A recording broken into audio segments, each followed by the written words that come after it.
Figure appreciate the certified classic while we wait for everybody to hop in.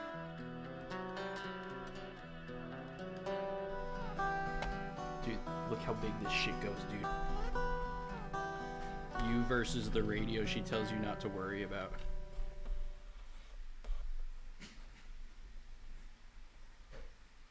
Boing, boing, boing, boing. Boing, boing, boing. All right, let's listen to Yevgen. Let's go. At that moment, I didn't knew if we could make this game at all. Oh, we're just getting heavy right out the gate. Early this morning, Russian troops invaded Ukraine. At some moments, like, you just start losing hope. What we are facing here in Ukraine, the most dangerous time since World War II. The world would change over the course of just a few hours. But it's very hard, like, to fight when you have a reality and facts, and you have a dream and a hope, and they are not, like, working together.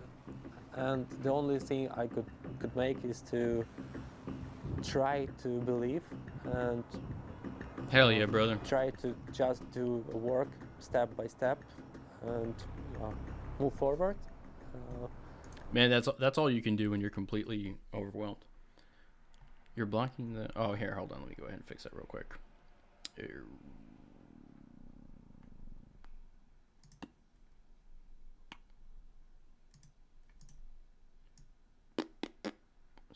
Shrink that. There we go. Sorry. But yeah, that's all you can do when you're completely overwhelmed, is just basically take things one step at a time, just bite on one task, and then just keep going. If you try and maintain that entire scope, or that perspective of the entire scope the whole time, you will burn out very quickly. Try not to think about how we can do that. STALKER 2 Heart of Chornobyl was one of the biggest releases of It was the biggest release of 2024. Let's get that straight right now. 2024, being shown off in Xbox Showcase after Xbox Showcase. For many players, this is the return to a beloved series, but for its makers, it's more than a game. It's a means to survive and to remind the world of what Ukraine is capable of. Dude, I want to visit so bad. In September, GameSpot flew to the Czech Republic to document GSC Game World's final months of development and how the Russo-Ukrainian war has shaped them and STALKER 2. It's always darkest before the dawn. 7 developers in the Prague office and 2 over Zoom who are hey, still Maxime, in dude. Ukraine. Pastorazzi, dude. That's my man. Hell yeah, brother. Always love seeing Maxime, dude. Bro, YouTube is relentless with these ads, dude. Yo, these were sold out everywhere. And the harder they double down on the ads, the less that I want to fucking pay. On August 13th, 2010, GSC Game World announced a sequel to its cult hit, STALKER Shadow of Chernobyl, set to release in 2012. Yo, this was a good day. Yo, this was a good day. I know you guys remember that shit, dude. I swear, dude, I saw that and I called my dad immediately. I was like, we're so back. Oh, wait, no, this is 2010. This is OG. Yeah, so this was the regular post-trilogy excitement. We haven't even gotten to, like, the 2018 excitement. My bad. STALKER 2 is shaping up to be a bigger, more ambitious take on GSC Game World. Amen, Spirit. Amen. They can suck my peanut. I'm not giving them money for premium either. World's beloved universe. That was until December 11th, even though I probably should, when CEO and founder Sergei Grigorovich unceremoniously shut down GSC Game World's development team, leaving only a skeleton crew to manage the studio's franchises. Ah, the dark days. Despite this, STALKER 2 wasn't canceled outright. A portion of the team continued to work on STALKER as they shopped around for new investors and attempted to secure the rights. STALKER 2's fate hung in the balance for roughly 5 months before it was canceled. Although GSC Game World wasn't shut down entirely, their development team was non-existent, and it stayed that way until the end of 2014, until Sergei's brother, Evgeny Grigorov... Dude, photos that go incredibly hard, bro. Look at that. That's got to be one of the hardest brothers photos of all time. Hell yeah. Took the reins. Yeah, that's the OG logo splash screen, dude. Це That's the old splash screen. There's Maria, our queen. Наступного року GSC виповниться 30 років. Dude, look how it's like 140p for the old footage. Але GSC була у своєму піку, це, напевно, було у 2010 році, максимум з кількістю людей 160. Wow, 160 people back in the day. That goes crazy. Зараз нас 460. Тобто That's a hard number that we're getting. So now they have 460 employees. That's 3 times what the company used to be. But wow, 460 people. That's a lot.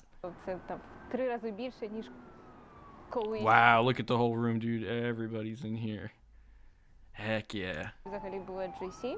Awesome. І мені здається, що при цьому нам What the?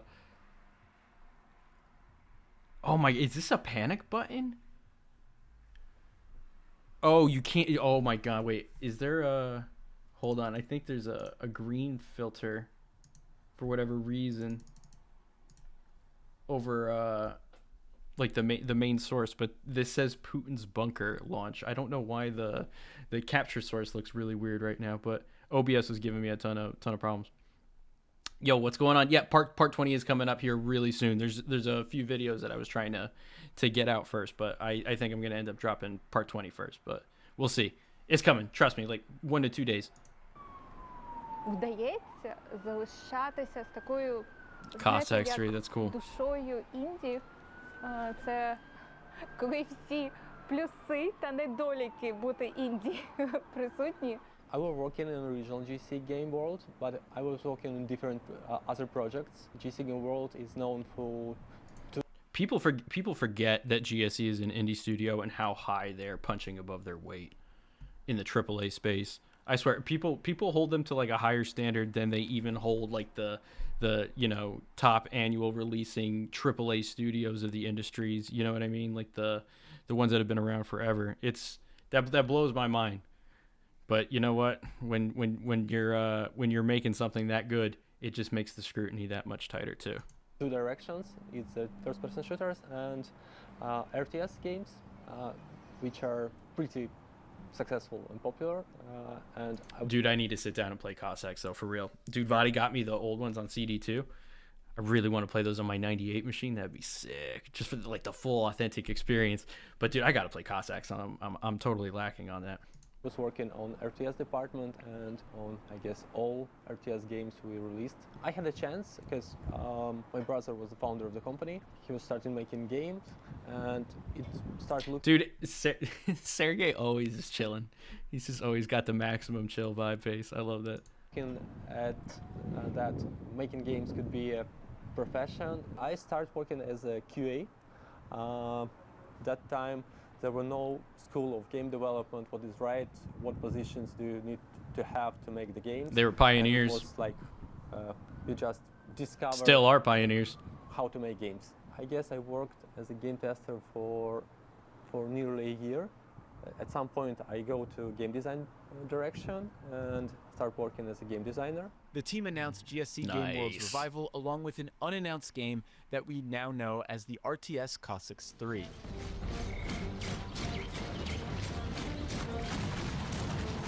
Dude, the release of Cossacks 3 feels like it was just yesterday. I'm having like a really hard time accepting that this was like over half a decade ago now.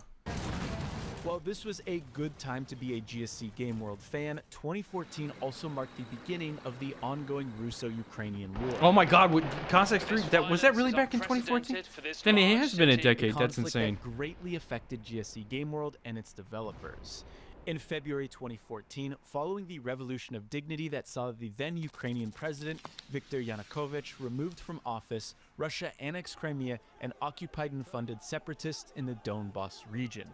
For the next 8 years, Ukraine fought an asymmetric war against Russia-supported separatists and Russian forces in the Donbas, devastating parts of Ukraine. Despite the turmoil, GSC Game World continued working. In 2016, the team released Cossacks 3, and in 2018, they announced STALKER 2, Heart of Chornobyl.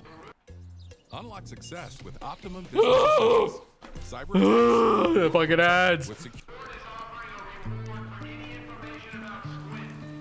Starting making Stalker 2 is definitely a big risk decision. From the start, we know it's gonna be a big AAA game.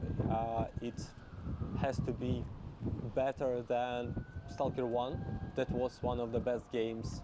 Hell yeah. From my perspective. Factual. And Look at that smile. He knows. Like Hell that, yeah, it is. Like a huge risk.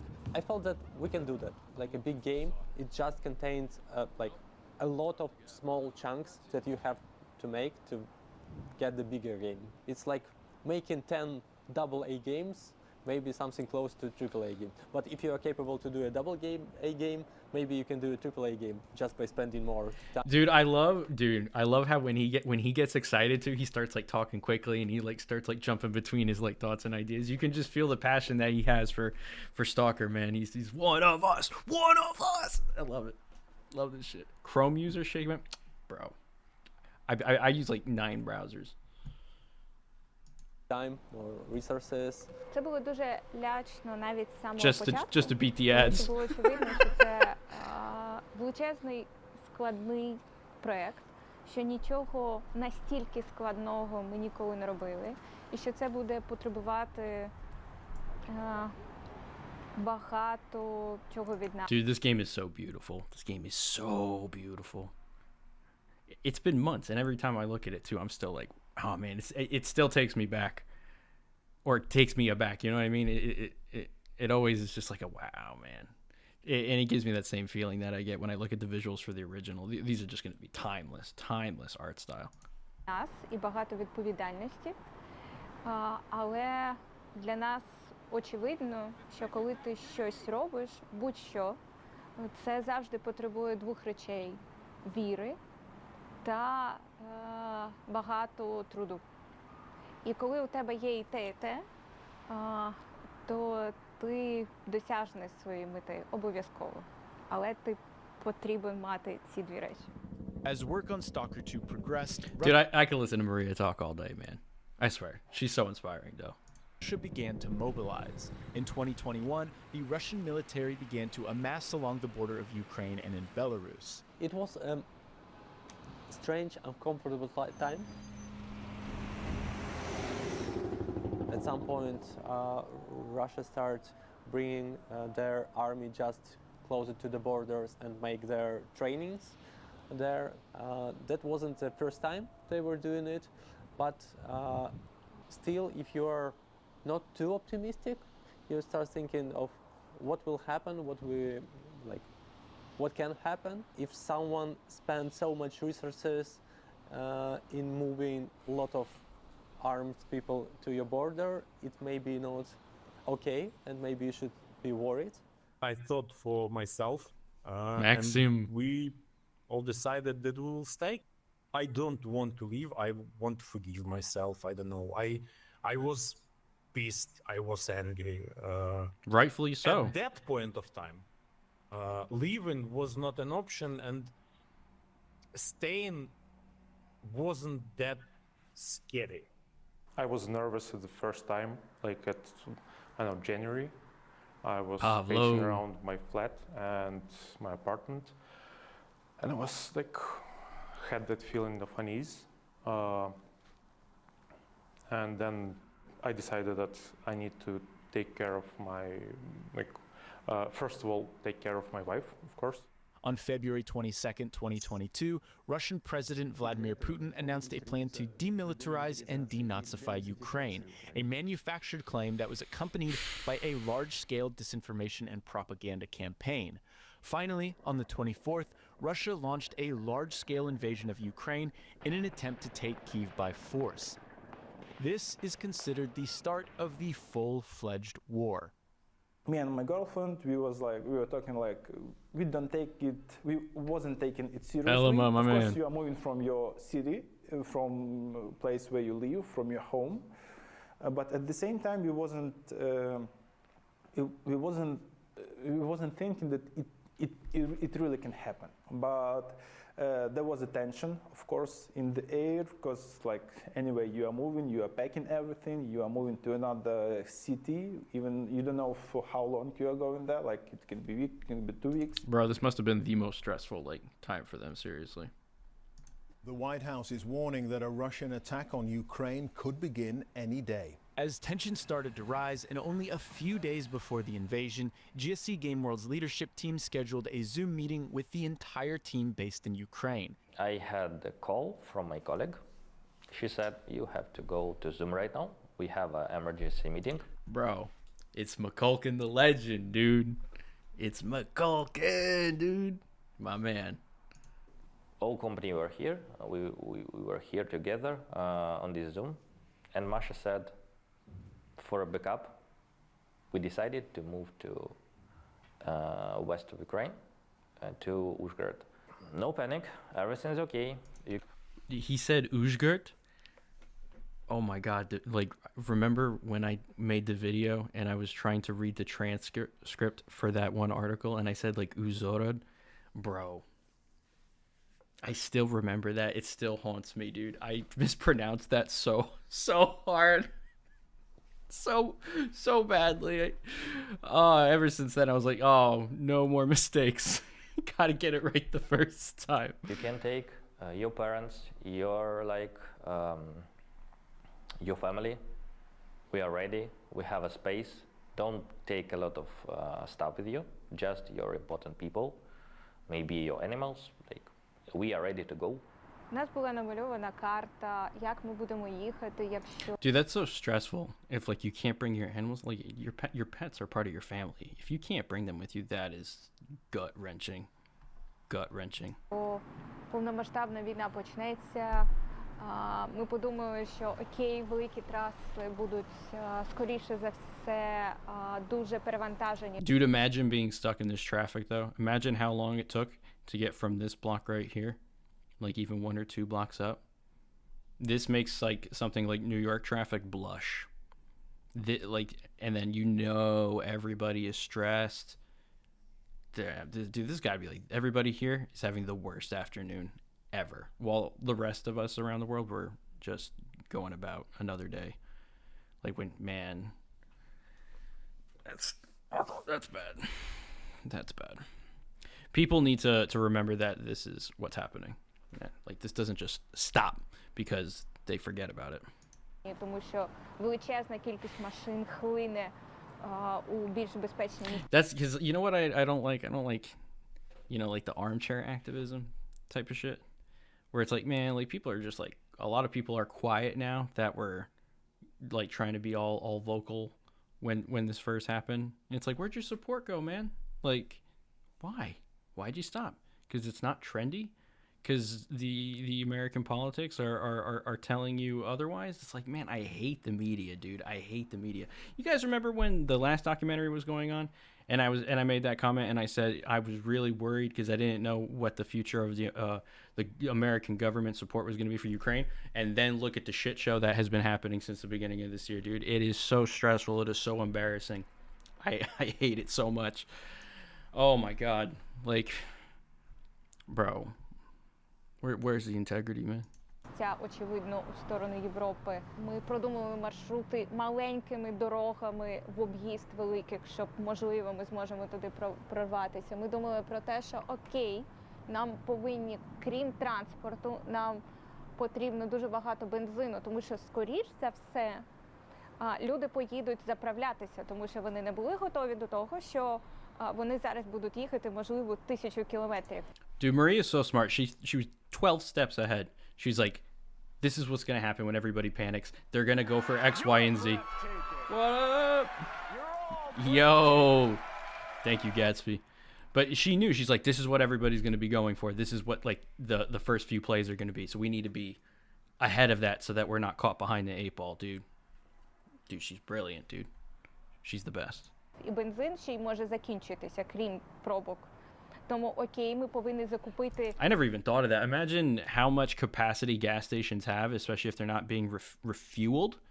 Because I don't know how long it is before a gas station refuels. It's probably like no more than a couple days at most. I'd say like maybe like a week or 2. That's tough. Yeah, then you run out of gas. Now you have all these vehicles littering the road. So even if you do have gas and you're stuck behind that and you're trying to go around, dude, it's like every end of the world movie you've ever seen where like society panics and everybody is just immediately like falling apart. Crazy. crazy. And Leon, that you make a good point too. Like even if like the government officials knew that this was going to be coming in Ukraine, you can't tell everybody all at once. They're all going to panic. The infrastructure is going to collapse. The military wouldn't be able to function and respond to the situation effectively. The whole thing is just a tragic shit show. Like there's nothing you can do to come through unscathed. You're making the best of a tough dice roll. Величезну кількість бензину. У нас було чи 2, чи 4 тисячі літрів бензину у офісі. І величезна кількість бензину у каністрах усередині кожного автобуса, який ми найняли. Потім ми подумали, окей. And that's the other thing too. I'm not sure exactly how long, but like storing gas can be kind of tricky too.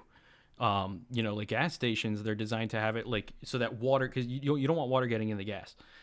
So that must have been really stressful too. If they're storing all this gasoline in a private building, and you want to make sure that it's good to go whenever you decide that you need it, because they don't know if it might be a few days or a week or two or more. Who knows?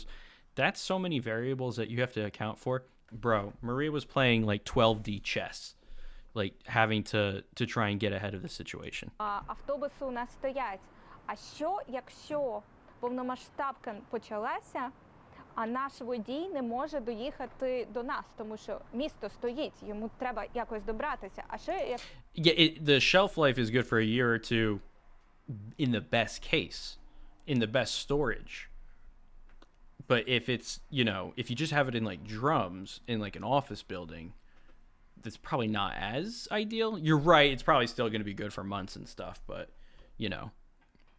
I don't know like what the hit to the octane would be, but it's still, like it depends on the climate too. I'm sure if it's a drier climate, it's not as much of a problem, but water getting in gas is always something to worry about. Although like in the garage, you have like a jerry can and that'll last for like a while. So yeah, you're right. Probably not as much of a problem as I was originally thinking it would be. Якщо він не захоче до нас їхати, у нього є сім'я, у нього є також діти, у нього є батьки, він просто не захоче, у нас будуть автобуси без водіїв. Що ми тоді будемо робити? Тоді, окей, нам потрібні водії, які 24/7 сидять у цих автобусах. Тобто ти просто логічно починаєш фантазувати, окей, а які це можуть бути проблеми, як перестрахуватися. Потім ти закупаєш воду для людей, щоб воно завжди стояло в автобусах, якісь протеїнові батончики, щось, що там... It's crazy to think that like listen to Maria talk about like all of these logistical things that they had to prepare for and account for and anticipate. And like while all of this is going on, people online are like, but is it gonna come out on November 20th? But you guys gonna make the September date? It's like, man, like some people really only give a shit about the game, and it's like they completely separate the human element from the creative project. And I will always say that is like so unfair. That's so ridiculous. Like you can't just like ignore the circumstances of life. Like that's life. Like it's completely intertwined into everything that we do, creative and business and otherwise. Like it's in every facet of our life. Like people were like complaining about stupid shit. Meanwhile, she's like trying to figure out like, okay, we need like water, we need like food, we need fuel, we need to make sure that everybody is accounted and covered for, and families and stuff. Like that's difficult. It's really difficult. It's very challenging. That should be acknowledged. Люди зможуть їсти, якщо будуть якісь проблеми. А потім ти починаєш закупати рації, які будуть у кожному автобусі, тому що якщо не буде зв'язку, як ми будемо зв'язуватись між собою? І Nico, there are a lot of people that do that. You're right. And I'll never care if that's what they're going to do, because a lot of people are like, oh, why even speak up? You know what I mean? Because a lot of times you'll feel like your voice or your message is just kind of like falling on deaf ears. It's not. Like a lot of people are out there listening, even if they're not like communicating. So I stand by it. It's good for us to always like push what's right and like at least communicate that to people so that it's not just a sea of toxicity, because that could also bend people's perception where then they think, oh, is this really like what the overwhelming majority of the narrative is? And it's like, nah, like, you know, it's the same thing. Like, I bet you when Stalker 2 came out, for like the first few hours, like right after launch, like all you could probably find online were toxic comments, because everybody who loved the game was playing the game and not making comments online. You know what I mean? It's like people had better shit to do.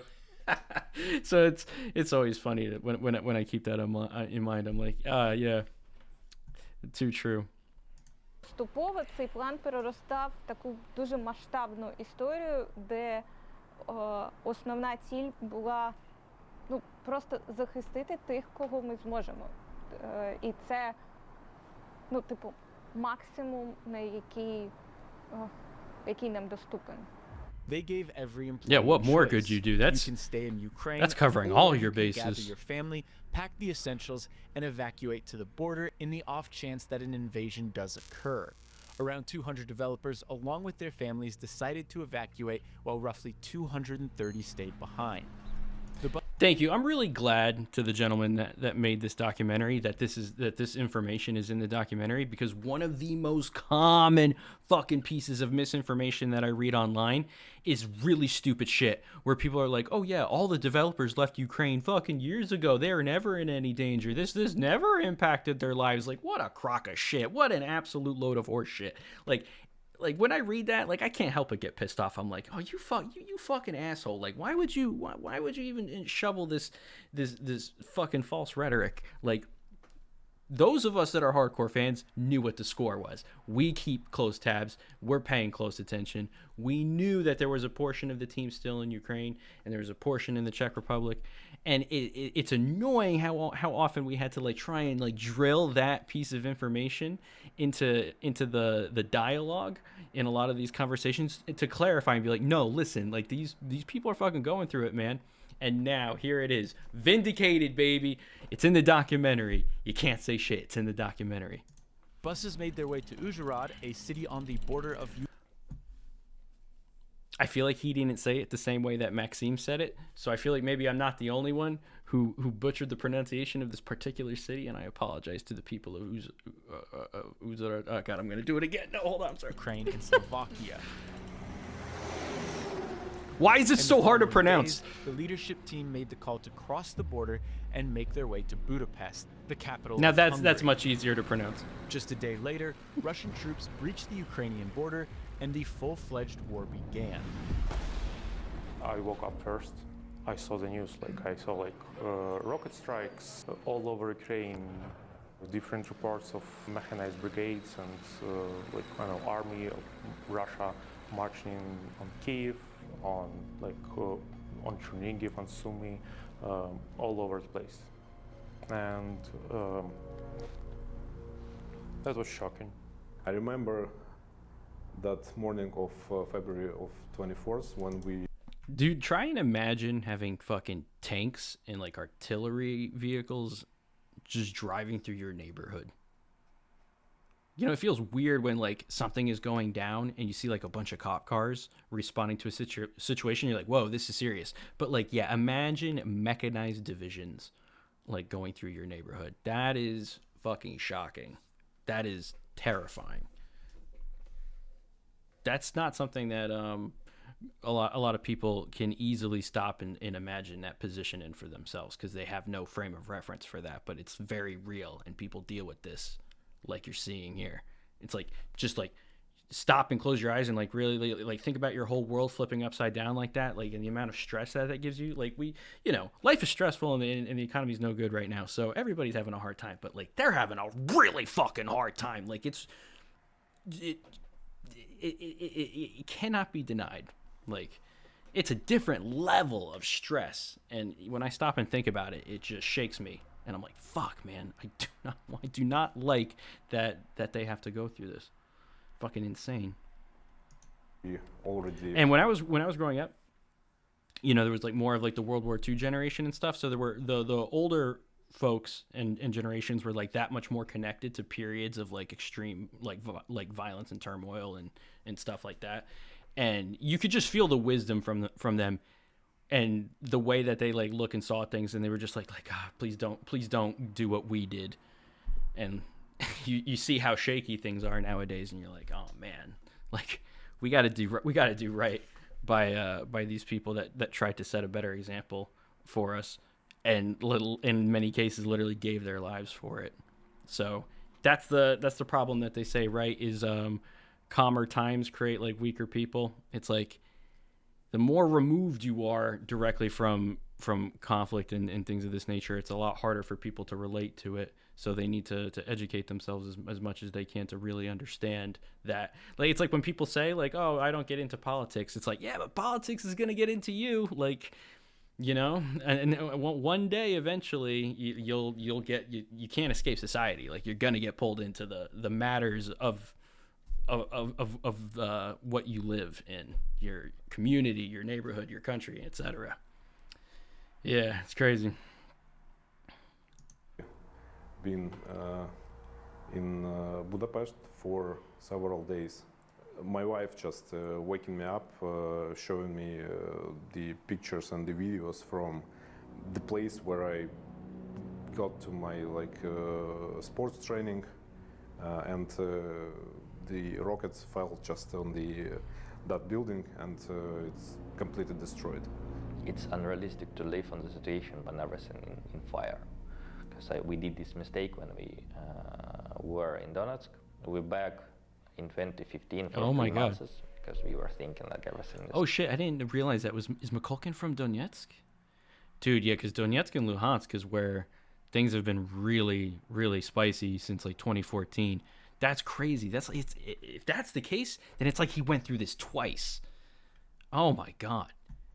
Imagine that. Imagine like you're like, okay, we gotta like get out of this area, and you go to like Kiev, and then all of a sudden, it's just pushing even more into your immediate life circumstance. That's fucking crazy. It's gonna be okay, but we were in the middle of the like war in Donetsk for 3 months. Oh my god! On bomb shelters all the time. No laws around on the street. People like with weapons can kill you. It was like Donetsk. Yeah, like society doesn't just like immediately homogenize overnight because like of wartime situations. Like you still have like bad individuals, just bad, ill-intentioned actors, and otherwise. And now you can't even rely on the law as much because they can't implement it. That's so sad. That's fucking sad, man. Like imagine that level of stress. You know, if like you're a single guy, maybe it's a little bit easier. But like when you have people that you care about, you got family and stuff like that, you're like, oh shit, like because you can't be everywhere at once. 3 months of that, Mikulkin here had to go through. That is fucking stressful. That's like what we were talking about before. There's like the regular like stress of life, and then there's like everything that these people go through, which is way more. I hope we don't keep going through this. Like we don't need to keep having massive conventional warfare. Was occupied, and a lot of Russian army troops and like that. Gatsby, dude, honestly, that's the thing I have found the most shocking here in recent times is how much the propaganda is effective against people. That shit blows my mind, dude. That shit blows my mind. Like people really don't understand how like the American foreign aid works with Ukraine, and like dude, like that's what I was talking about before. Like the fact that like people just like flip their like support and opinion on Ukraine is so disgusting, dude. Like the status quo has not changed. It's the same as it was. Like I understand a lot of people saying that like they don't want to support a war indefinitely, but like here's my spicy hot take on it is that I've said it a million times. Like I wish Ukraine never got rid of their nukes because that was their only self-security guarantee. The fact that like there was like a negotiation to rely on the U.S. for security guarantees sucks because you can't trust America for like longer than 4 years at any given time because you don't know how we're going to flip-flop between the two-party system and the administration. And so like all these promises and these guarantees like are not as concrete as you would like to think. And like now we're dealing with all the consequences of that, and it's fucking embarrassing because we made the deal. That is what our government said that they were going to fucking commit to. So no, we can't fucking sit here and do this wish-washy shit like we've been doing for the past few months. It's fucking stupid. It's embarrassing. Like, and no wonder you're seeing, you know, the EU and Germany, everybody else, like looking at us sideways, like, dude, what the hell? Like, what's going on? Like it's making it so that you know, American politics is like the asshole of the world on full display right now. It's like crazy, fucking crazy, man. Like super unfortunate. Fucking hey, man. Never should have lost the nukes. Never should have lost the nukes, man. I'm so disappointed in the administration right now. I'm sorry. I'm ranting. Terrorists going everywhere. You have no control. You have no chance to survive if you make a mistake. Yo, what up, Monolith? And I said to my colleagues, the Monolith. For safety reason, I have this bad situation, bad experience in my life. You should move. You cannot imagine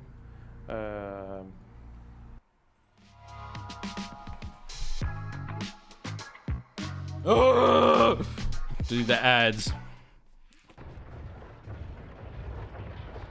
Every game that shows me an ad, I'm not gonna play that game. that there's like airstrikes, and you know, like your park where you walked your dog, or where. Oh my god.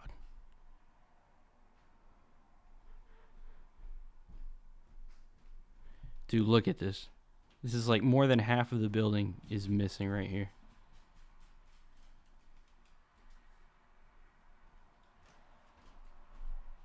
Damn, look at the roofs on these houses. Dude, imagine living in this neighborhood, man, and seeing all that destruction. I mean, imagine living in dealing with this and having to still go to work every day and try and make everything work. Bro, you want to talk about inflation? Imagine what like the fucking cost of goods in these locations are because of all the risk that is added on top. The risk tax, essentially, to get those items into these locations, especially imported goods. Bro, people do not pay close enough attention and really understand like how reality works sometimes. Like, this shit can get so real so fast. Like, that's where I'm like, man, like, people need to pay a lot closer attention to Ukraine, man. Where you like played when you were a kid, that there will be a rocket strike meters like near it. This period when we moved from I think a lot of opinions out there would sober up really quickly if they had to deal with a bomb falling on their apartment building the way they had to. And we left. We stayed in Budapest. Then we moved to Prague. Development was on hold for some amount of time. And that's the other thing that people never fucking consider. And bro, we talk about that in the Discord all the time. Nothing was getting done on the game by a lot of individuals because they were having to move around.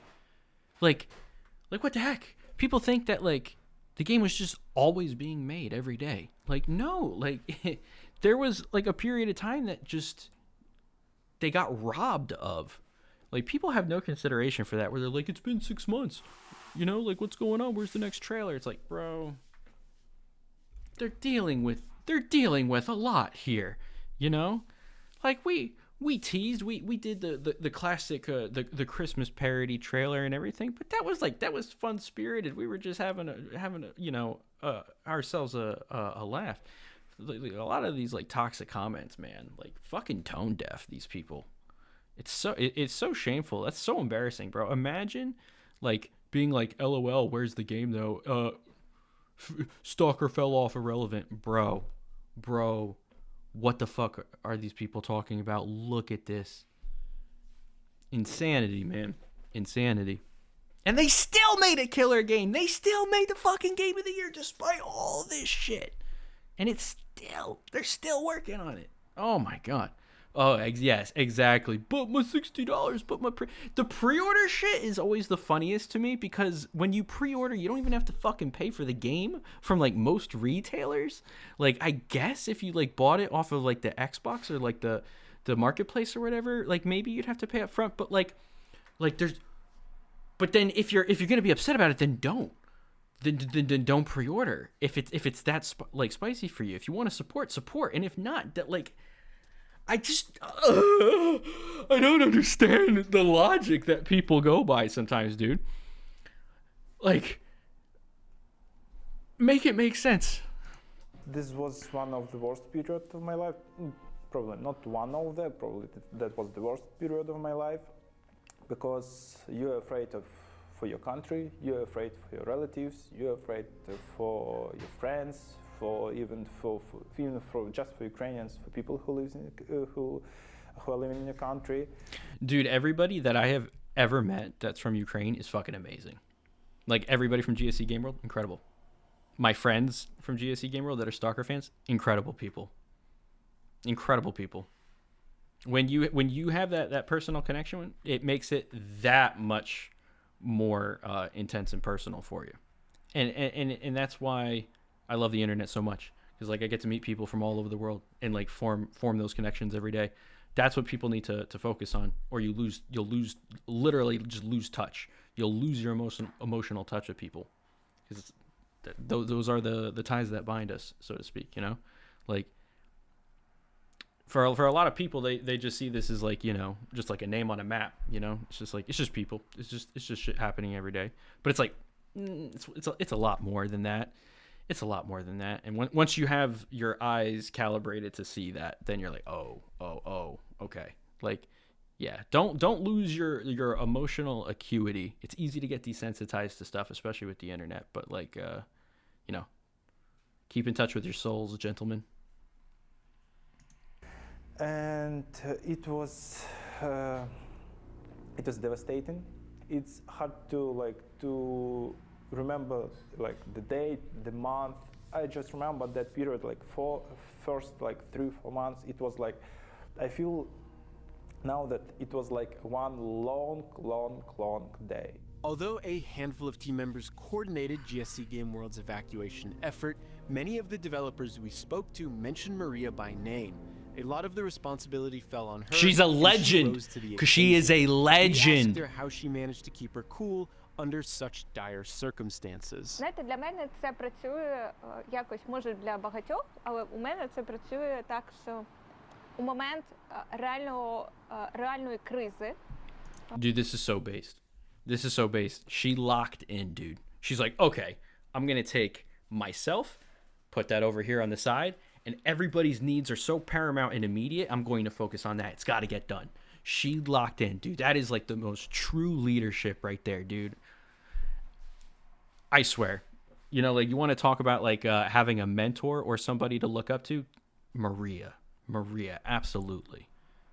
I would love to have lunch with Maria and just be bestowed upon with her wisdom and advice, because a person like this is invaluable. They will change your life if you just open your ears and listen. Because, you know, I've met people in life that have given me some great advice, really wise people. Bro, 100%. She's killing it, dude. Fucking legend. Я починаю мислити навіть більш чітко, ніж до цього. Я ні у чому не сумніваюся. Я просто роблю те, що потрібно. Можу будь-яку людину, я думаю, там заспокоїти, щось організувати, щось придумати, що робити, як діється, з кимось поговорити. Я не відчуваю страху, все дуже просто. Але у момент, коли я залишаюся потім одна та в безпеці, ось тоді мене починає накривати таким жахом, сльозами, панікою. Ось це все, що я у собі тримала у момент, коли потрібно діяти, воно просто виливається, і це неможливо зупинити, а потім тобі потрібно знову щось робити, такий, окей, сльози потім, зараз треба робити справу. Dude, oh my God, I relate to this so much right now. It's crazy, because she's describing it, and it's like exactly the way that like I think when it's extreme stress, like when I lost Daisy in February, I just locked in. I was like, oh, I would get like super emotionally overwhelmed, and it was just really hard to process. And I was like, I gotta get X, Y, and Z done. I'm gonna compartmentalize this. I'm gonna process it, but I'm gonna handle this later and in a time that's more appropriate and convenient for me. And I'm just gonna get done what I gotta get done because that's what I gotta do. It's a necessity, and then I'll handle this emotional turmoil later. Like it's a different type of situation where your emotions just hit you and you're like, oh, hold on, let me just box this up. You're like in third person. You're like, oh, I see this. Let me just move this over here real quick. It's like Windows task scheduler. Hold on, that's low priority. Like I've got things to do right now. It's fucking wild. Oh, wow. But to do it to the degree that she had to is on another level, another plateau. Ця така моя фіча, вона просто допомагає у кризових ситуаціях. And I was also very worried about Masha because she was in Ukraine at that moment, and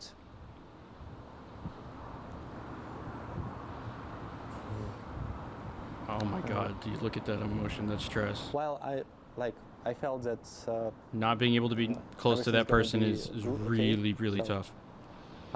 Not good. Yeah, nothing gonna happen. It still was very frightening, and I were waiting.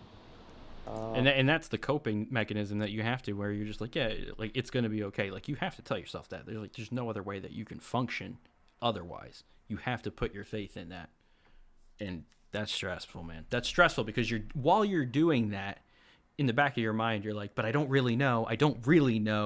And so you're just at odds with yourself the whole time. Like he's already gone past it. He's sitting in this documentary just recounting it, and look how strong of an emotional response that still gives. That's traumatic. It's really tough. That's really fucking sad. That's awful. Like that's a type of pain where it's like, man, I'm with the fucking Ukrainians on this. Like this is so awful. This has gone on for so long. Like, man, that's hard to forgive. It's hard to forgive. Hard to have forgiveness for Russia, man. Like why was the fuck did this have to happen? It was not worth it in any capacity. Her to come so much.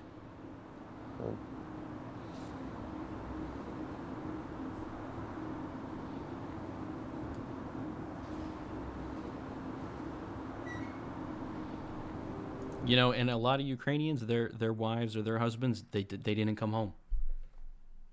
Now imagine that fucking pain. That and then you gotta live with that for the rest of your life. That's as fucked as it gets. That's, you know, like we have to show support. Like you give up a piece of your humanity otherwise if you like yeah, man, like how the fuck is the US gonna like turn their back on this situation, man? It's fucking ridiculous. Like these are our fucking allies, man. These are our allies.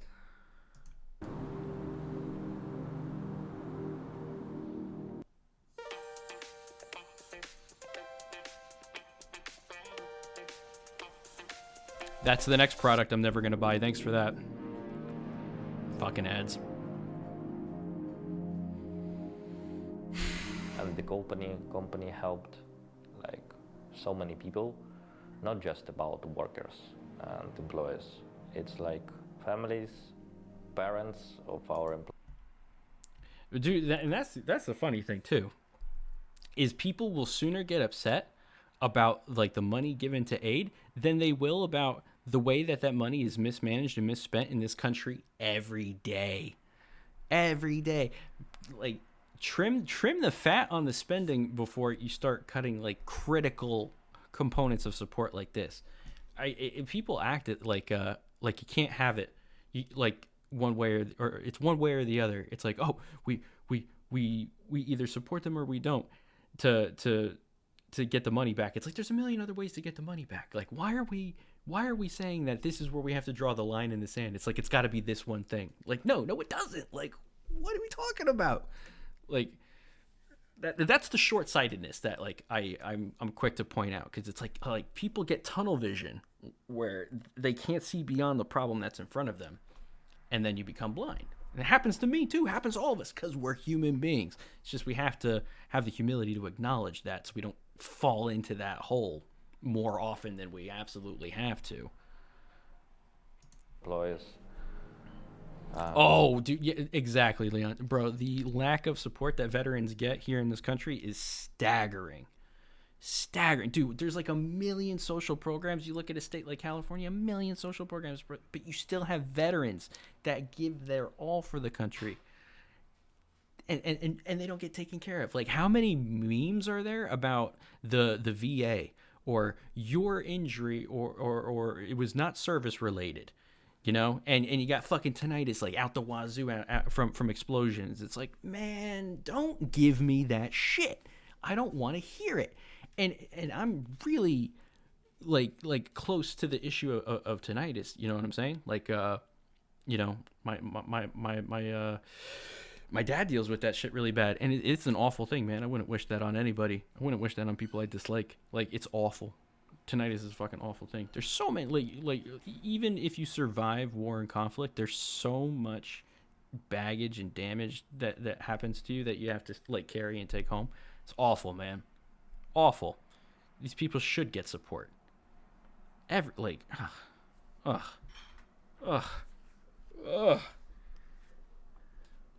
can we do? What can we do? I swear, it's like you know, like everybody always gets focused on voting for a president, but there's not as much focus and light shining on like local voting and stuff like that. Like, it is not a sophisticated system. Like, people really don't have as much of the ability to directly impact their communities with local voting as much as they should. Unfortunately, there should be like more direct representation.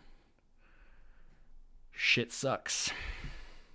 Company helped to move, to find a place for a living, to give understanding. I feel for you, Chili. I feel for you, bro. You have a job, you have a place for living, you have a plan, you will have like a clear day.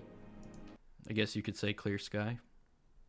I'm sorry. I know it's a serious. I had to insert a little comedic relief. It's a little bit too dark in here. Don't worry, you're not alone.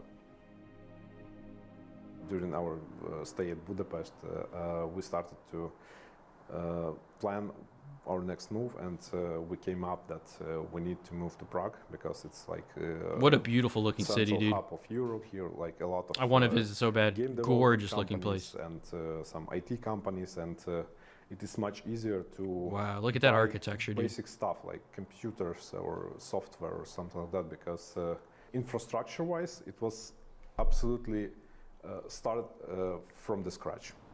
Here, wow, look at that. Main task is to secure themselves by finding some apartments, place to live. Our first priority was to find an office where we can get everyone, because it's a big team and it's pretty crazy to find an office in 1-2 weeks.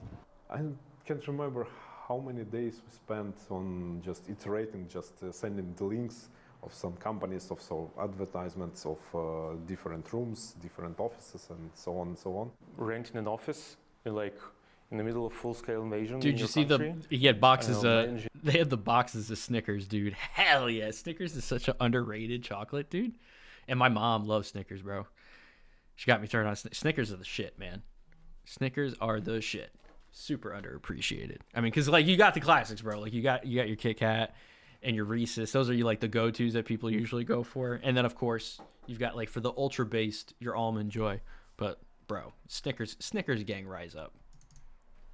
In transfer of almost 200 employees, that's insane. I don't know how they managed it. It's a miracle of sorts. I feel really happiness that Ingvar, we dude, have this legend now, here in our new home in Prague to work with great performance once again, as it was in Kiev. It was a long and difficult road, absolutely not easy for mental health, for minds, for everyone in our company. But because we are so close to each other, because we are really a family and love each other and help each other. This journey was not so dark and cold as it could be. Moving the studio to Prague was the right decision, but what about the staff that stayed behind in Ukraine and Kyiv? What was life like for them? The main thing about people that are working in Ukraine, so first of all, I would like to greet them and say that, guys, you are our heroes, because you're working in such harsh conditions and your life basically in danger, because when you're moving from your home to, for example, to the office, some like stupid missile can hit your transport or anything else, and that's it.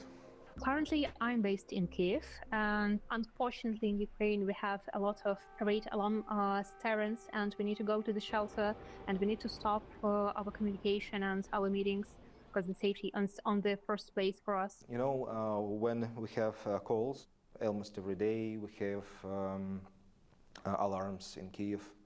In this moment, our teammates should turn cameras off and go to the basement of the building. You can just imagine what I'm thinking about, because I don't know how are they there, and just I'm waiting just to hear or read. We are fine, actually. Alarm is off. Okay. I'm happy. Unicorns used to be Dads! thousands of years ago. They were seen as. It's super cool bomb shelter under the ground with huge walls, with internet, with everything you might need to live. A lot of books, some laptops, some computers if you want to work, some games. Hopefully S.T.A.L.K.E.R. Something to eat. So everything you need just to survive. It was hard in terms of... so then they have S.T.A.L.K.E.R.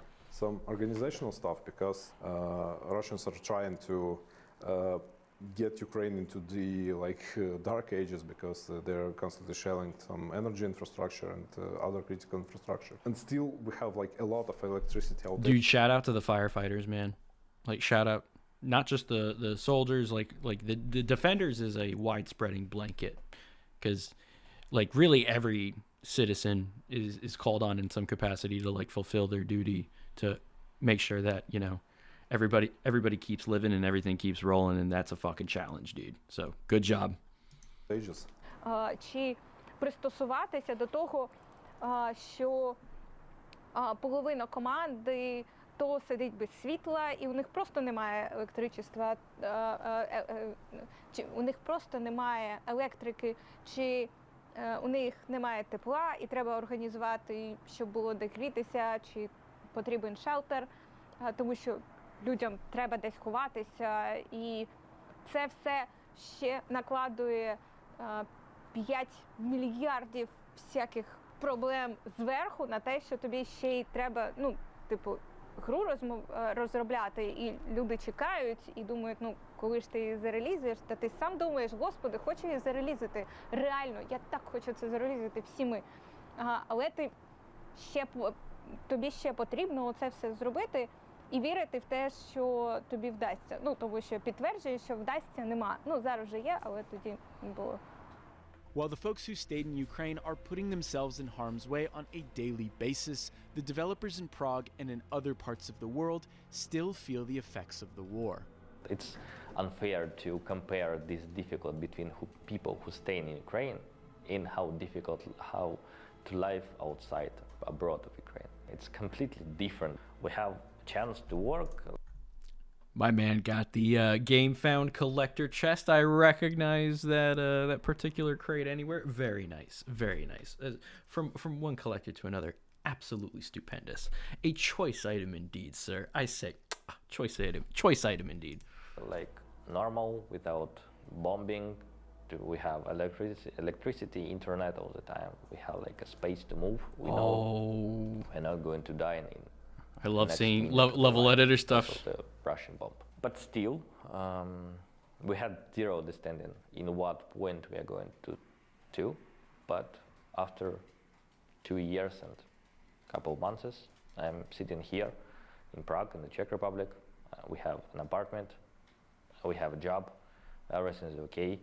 We stabilized our life. Right now I have a clear understanding where am I going to. McCulkin, if you're watching this, you've got really nice eyes, man. Look at his eyes. Brother has really, really pretty green eyes. And I can say that. I'm a man who's very comfortable with himself, okay? I can compliment another man and say, that dude's got pretty eyes. To be tomorrow, because in 2022, we hadn't have this one. I know that people who are staying there, they have so many worries that they are there and they're like in comfort zone and we are not. I know that Damn, dude, I feel really bad for the older folks too, man. When you get old and you're slowing down, like you don't have to deal with all this shit. You didn't go through all of your life to get to your retirement age to have to deal with this. This is so fucking unfair, man. Have a lot of hard feelings. They have a lot of hard times as well.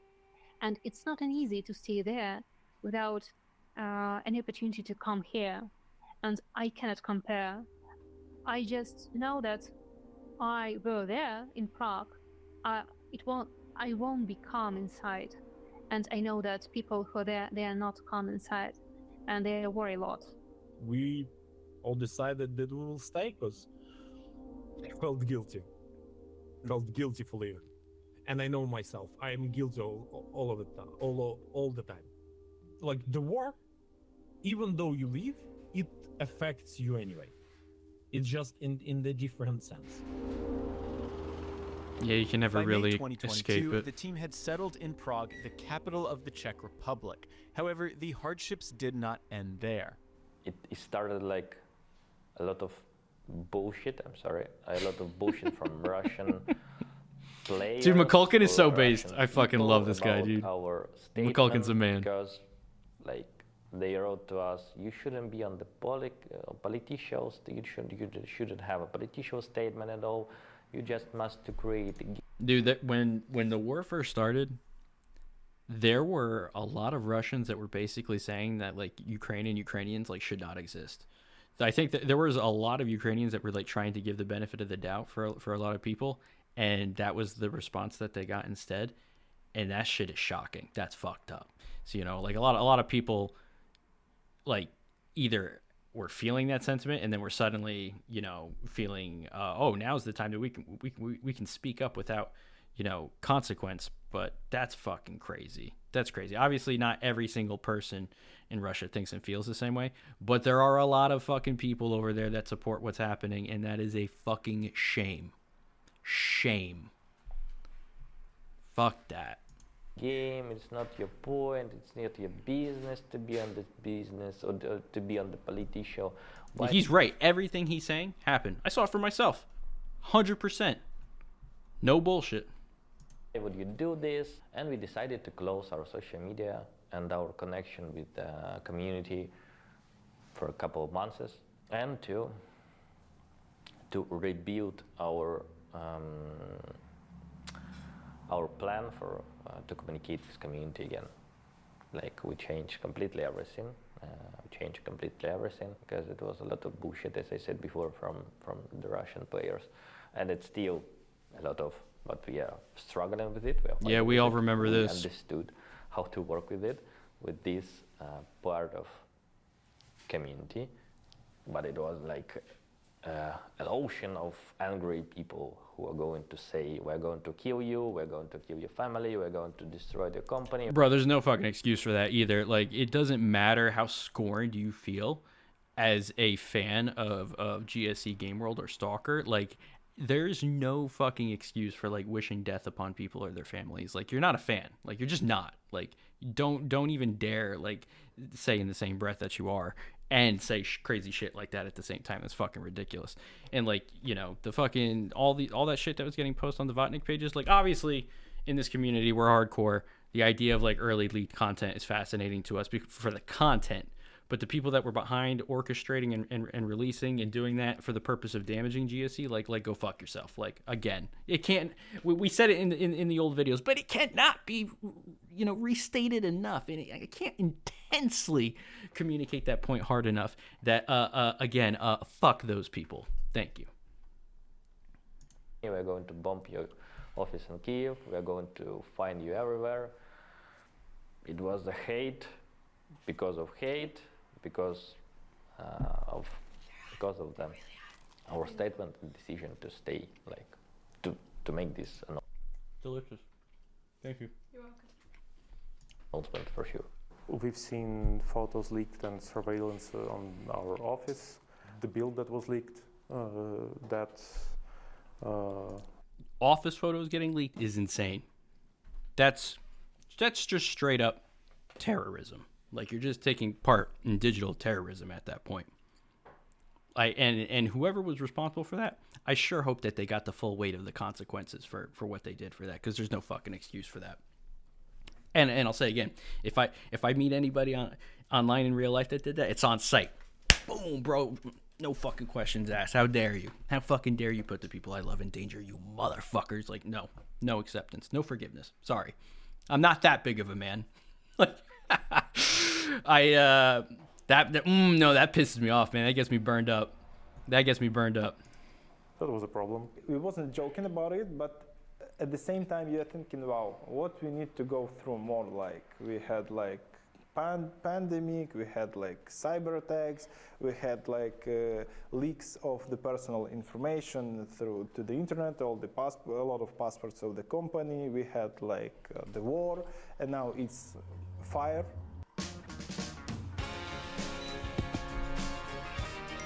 Right on time. So we had fire in the server's room. Dude, the fire. We've been talking about this for a long time. In the one interview with Slava, we basically discovered that the Rostock arena, that a lot of that material was recovered after the fire. So we almost lost all that. And I remember thinking that when I was playing the game too, because I was like, damn, the arena's awesome. I wish it had like radiant quests so that you could have like dynamic fights, or it had more of like a, just more content, because it's so much fucking fun.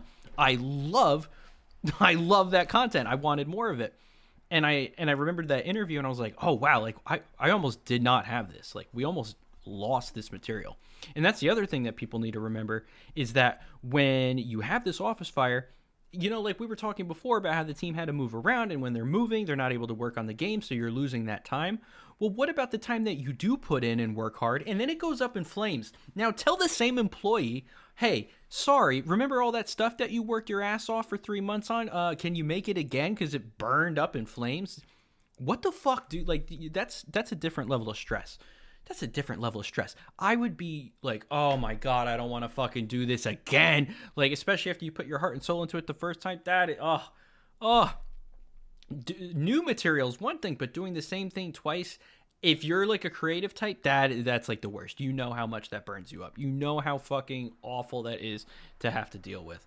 So I'm very curious as to what they're going to say here about the office fire, because when that happened, there was very minimal reporting on it, other than the fact that the fire did happen.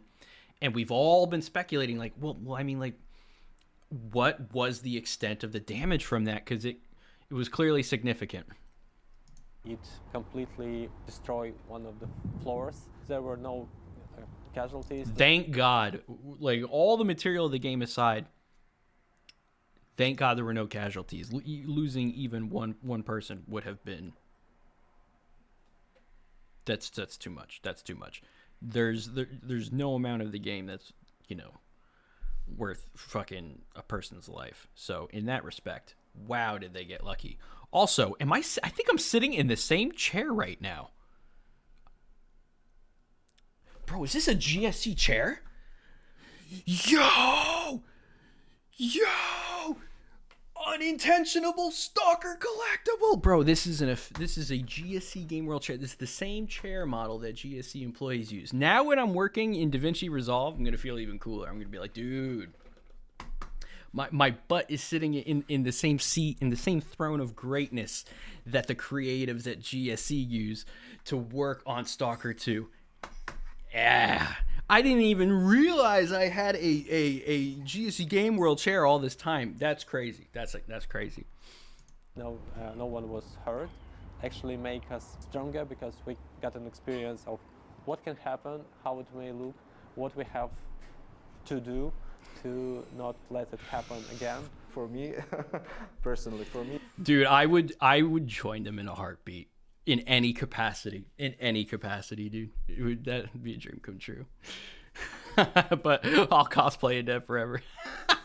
It was a pretty funny story. I had like 3 days of a little marathon working on cinematic department documentation, and I take this job on myself. So I work it from maybe 8 a.m. until 10 p.m. every day, just on this documentation. And on that same day, at 9:45, I finished all this job. Like, yeah. Oh no, he's gonna say it burned in the fire. Oh my God. The result. Oh no. I can go home now. And in 15 minutes, oh no, I am at home, and guys calls me, "Where are you?" I am at home. We have a fire on 6th floor. Oh my God. And, all my works that I do with these 3 days, with all this documentation, it was just wasted. Yeah. Just in the morning, we understood our server was completely destroyed, and huge part of the floor was destroyed too. Like, my God. Destroyed. Like, my laptop was destroyed.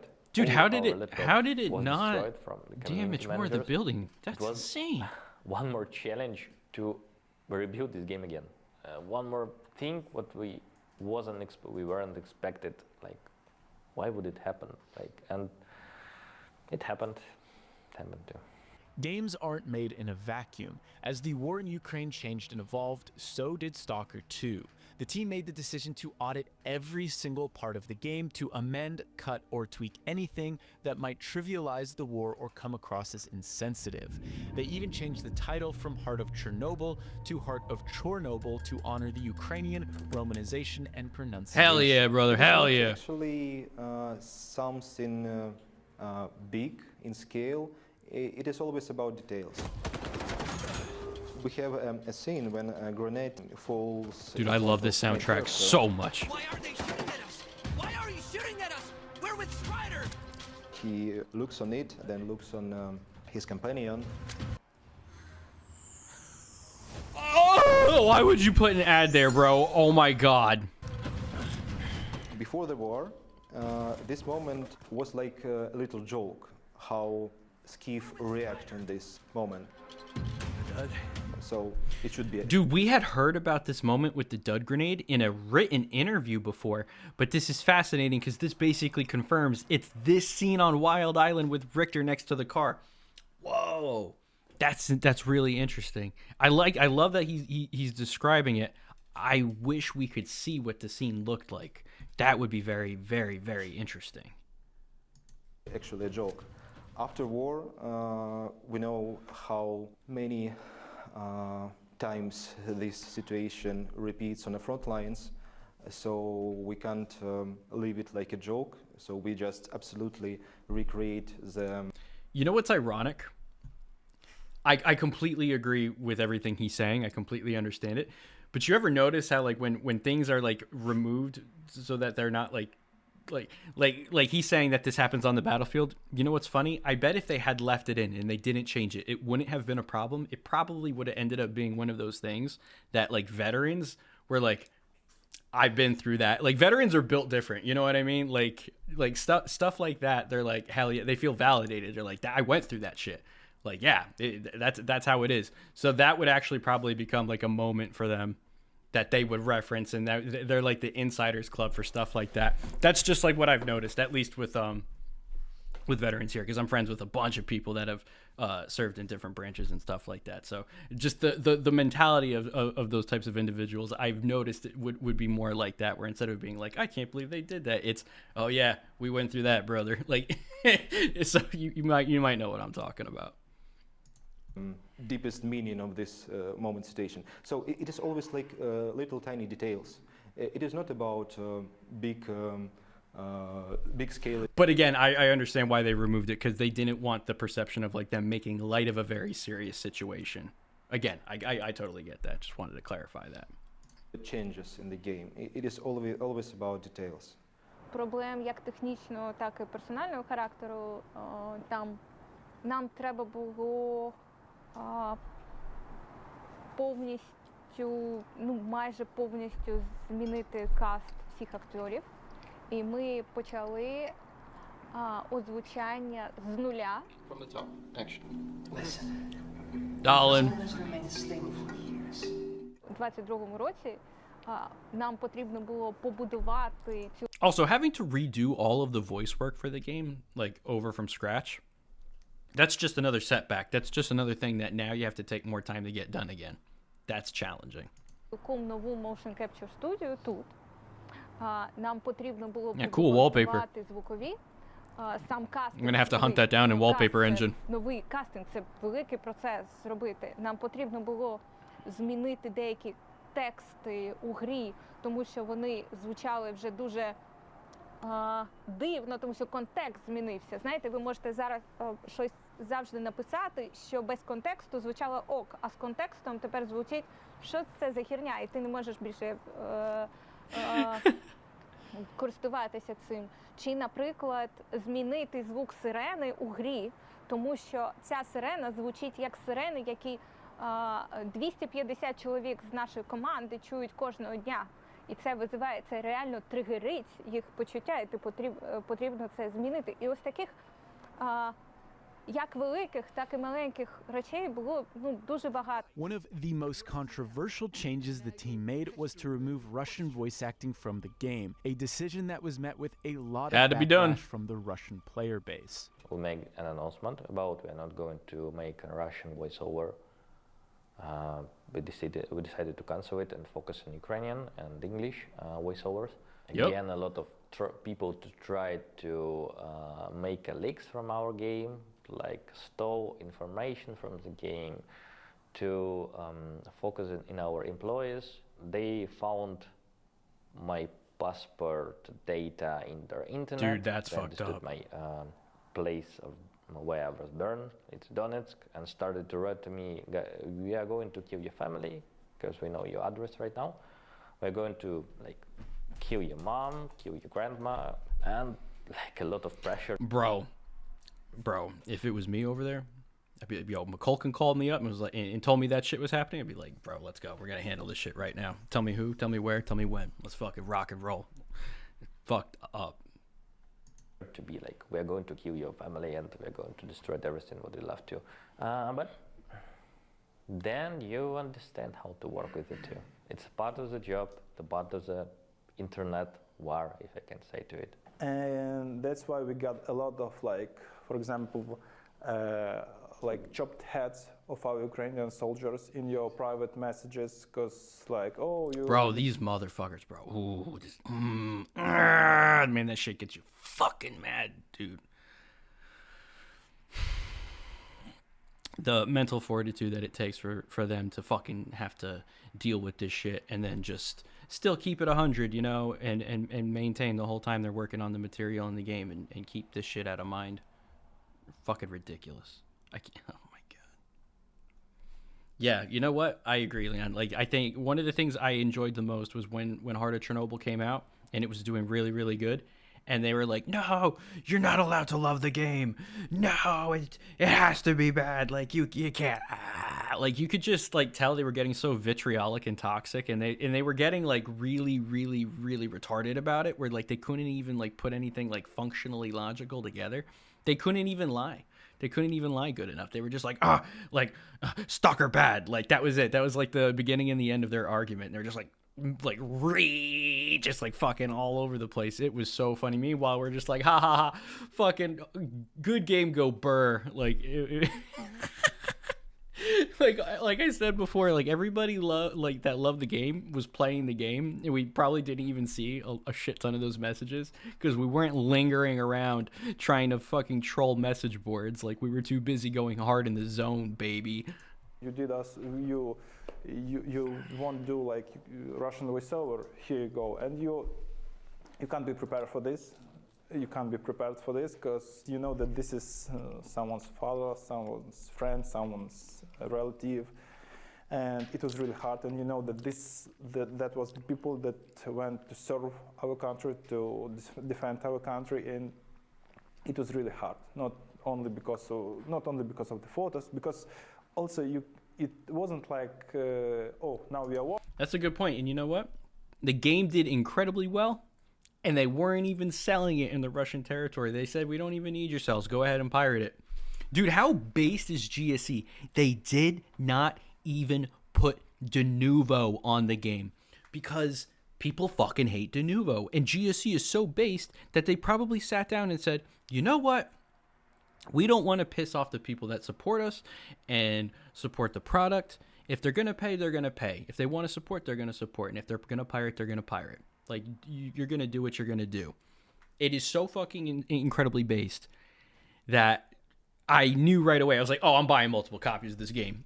Oh, absolutely. And we backed that shit up. Like, the game deserves all the fucking support because that is not a common thing. That is not a common thing. And I think you can only get an outcome like that because of the fact that they're an indie studio, because you would have way too much pressure from a publisher to just bog the game down with DRM. And oh my God, DRM is always, I don't care what people say, DRM always causes like some sort of like a noticeable performance impact. So thank God we were able to dodge that bullet. Like, that would have been a disaster. Like, all because GSC has eternal wisdom having Maria at the helm. Let's go, man. Hell yeah, Nico. Working, so all news goes to the backlog, and we are not thinking about it. Of course, we are still searching because all this time there was like bombing of our cities, and it was a really hard period. But at the same time, we had so much support from whole world. We're out here, like, guys, always. We're always here for you. It wasn't only like about take your time, guys, make the game. It was about, guys, stay safe. Now we don't, at this point, we don't care about the game. It's so much more important than just a game, man. Be safe, please. And it was much more than the bad things that was sent to us, and it gave us like powers, I would say. It gave us like energy to do something.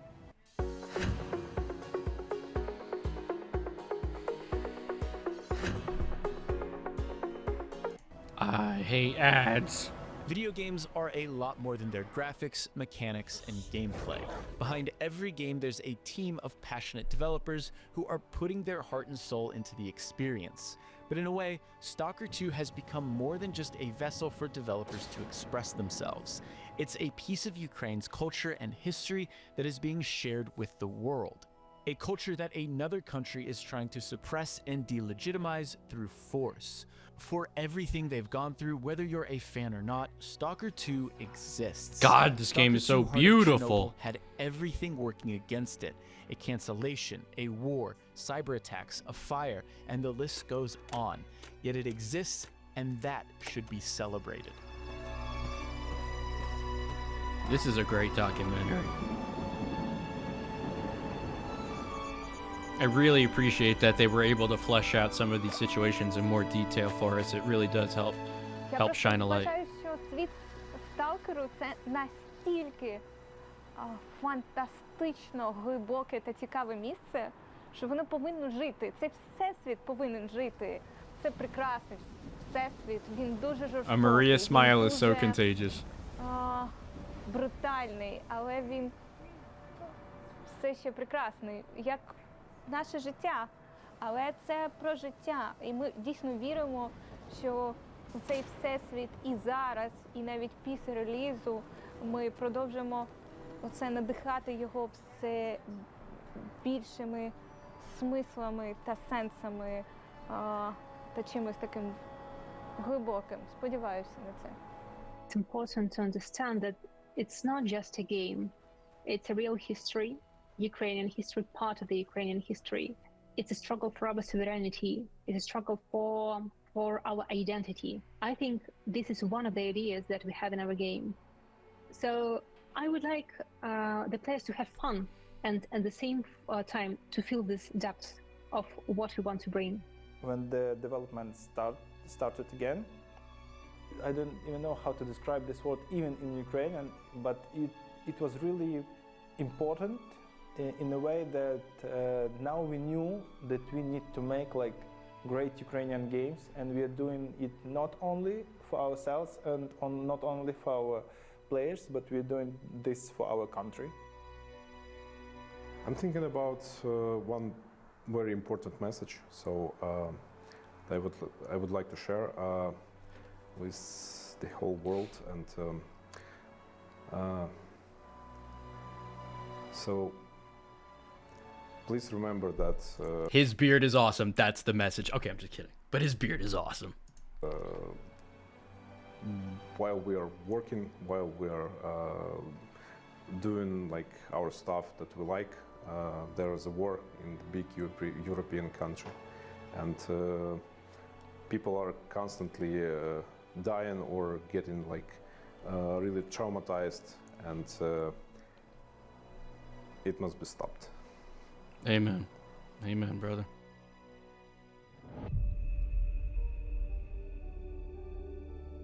Good job, Jake.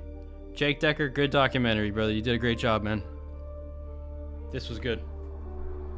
And of course, they used the ending theme, the credits theme in Stalker 2. I love this song. It's so good. Every time I hear it. Even better than the last.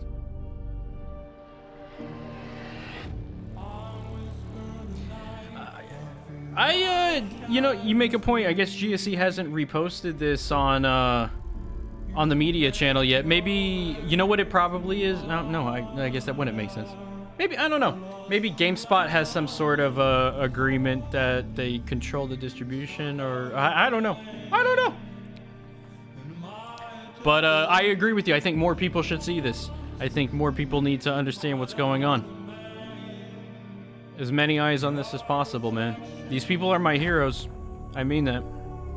Like, you know, Captain America and Spider-Man, like, that's, I mean, that's cool, but it's mid for me. Like, this is real life heroes. At Ring, ads! Over 1 million products. Oh! The ones that help keep your workplace. Yeah, what was that thumbnail though, dude? Oh my god. All right, guys. I'm going to go ahead and finish my dinner, and I will see you guys in the Discord. And no worries, we got part 20 coming on YouTube. I got more videos coming as well, so